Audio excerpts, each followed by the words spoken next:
రెండు విధాలు అనేటువంటివి ఉన్నాయి. అవి ఒకటి శబ్దాలంకారాలు,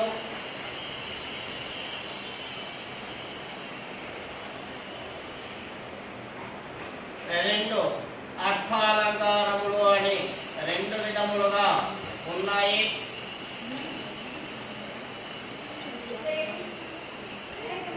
దీనిలో మనకి అలంకారాలు అనేటువంటివి శబ్దాలంకారాలు అంటే ఏమి, అర్థాలంకారాలు అంటే ఏమంటే కానీ ఇది శబ్దాన్ని అనుసరించి ఉంటుంది, ఇది అర్థాన్ని అనుసరించి ఉంటుంది అని దీని యొక్క అర్థం. శబ్దాలంకారాల్లో వచ్చేసి మనకి మూడు విధములుగా ఉంటాయి. శబ్దాలంకారములు అనేటువంటివి మనకి మూడు విధములుగా ఉంటాయి.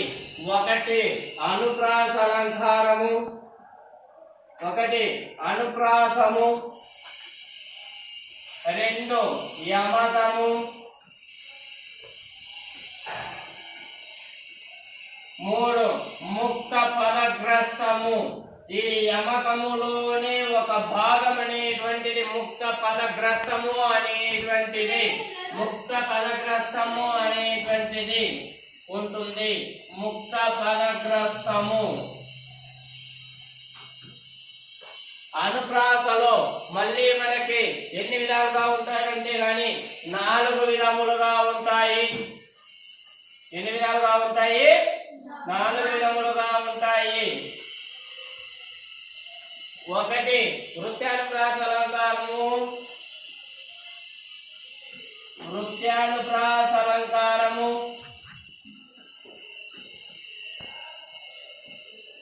లాటానుప్రాసము,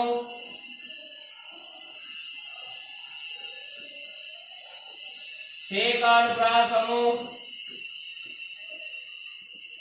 చేకానుప్రాసము,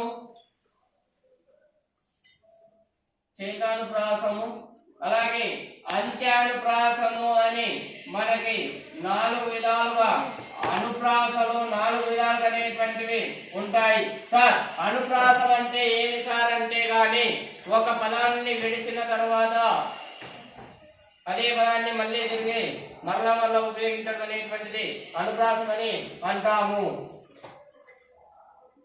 వృత్యానుప్రాసము, లాటానుప్రాసము, చేకానుప్రాసము, అంత్యానుప్రాసము. మనం నిన్నటి క్లాస్ లో అలంకారాల గురించి చెప్పుకున్నాము. ఆ అలంకారాల్లో శబ్దాలంకారం, అర్థాలంకారం అని 2 విధములుగా ఉంటాయి. ఆ 2 విధములు శబ్దాలంకారంలో మళ్ళీ మనకి 3 విధాలుగా ఉంటాయి. ఆ 3 విధాల్లో